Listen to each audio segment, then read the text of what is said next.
Hello guys, IT Shiesty here, and today I'll be teaching you the basic concepts of SSL and TLS protocols.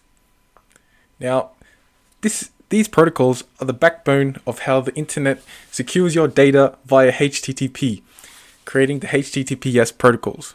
So let's get into the video.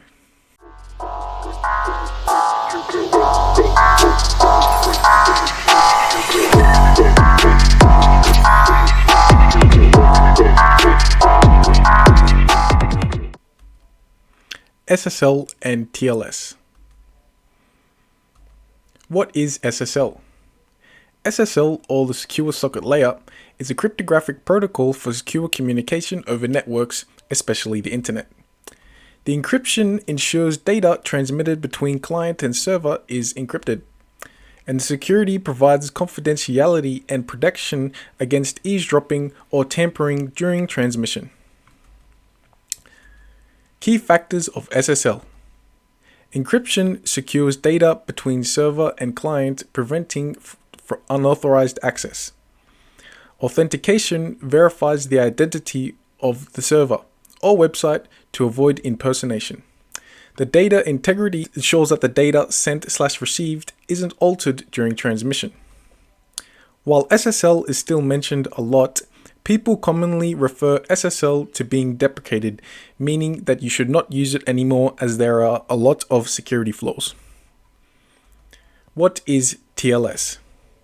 TLS, the Transport Layer Security, is a cryptographic protocol similar to SSL.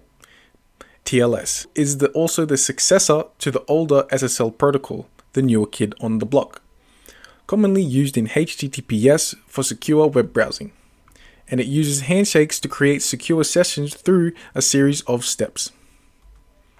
SSL/TLS certificates.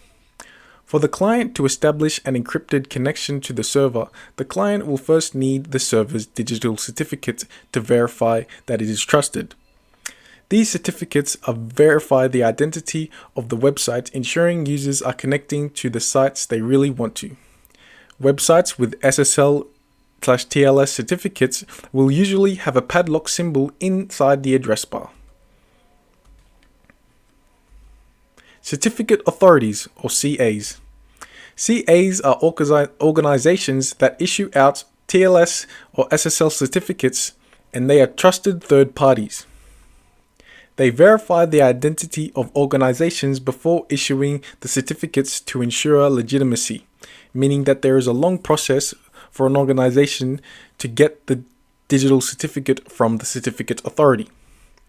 You have to pay for the SSL certificates from a larger, well-known CA, and they do expire. So just to show you a little example of what your certificate authority or certificate might look like, we're just going to head over to our address bar here, and I'm on the Facebook website here, and as I can see, the padlock symbol here showing that it is verified by DigiCert Incorporated. So we're going to click on it, and we can see that the connection is secure, so we're just going to click the down arrow, and we can also see again that it's verified by DigiCert. Now DigiCert is the certificate authority that Facebook has paid to authenticate and verify to its users that is a trustworthy site. So if we click more information, we can see the security tab here, and we have the option to view the certificate. Now, depending on your operating system and your browser that you're using, it's going to look a bit different, your options. When you go onto the lock and then the connection secure and then the more information, it's going to look a bit different, but they're all pretty much similar. Encryption in SSL and TLS. Key exchange establishes a secure session using the asymmetric encryption. For example, RSA, public key, private key. Integrity checks, such as hash functions, for example the SHA-256 algorithm, ensure data hasn't been changed or tampered with during transmission. Handshake process. Client, usually the browser, connects to a server and requests a secure connection. The server responds by sending its certificate and including its public key. So here's a diagram showing the SSL/TLS handshake process. So step 1, the client will synchronize with the server. and it'll send that over, and the server will acknowledge back to the client that it has received the SYN message. And now the client will request an SSL session. The SSL certificate and the public key of the server will be sent back.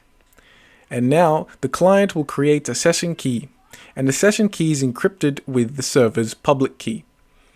And when it is sent over, the server decrypts the session key with its private key. And now the client and server have their session encrypted with a symmetric session key. And everything that is sent from the server to the client will be encrypted, and vice versa, client to server also encrypted. Where SSL and TLS is used. It is commonly used in online banking to ensure secure communication between customers and banks to prevent data breaches and fraud. Email security.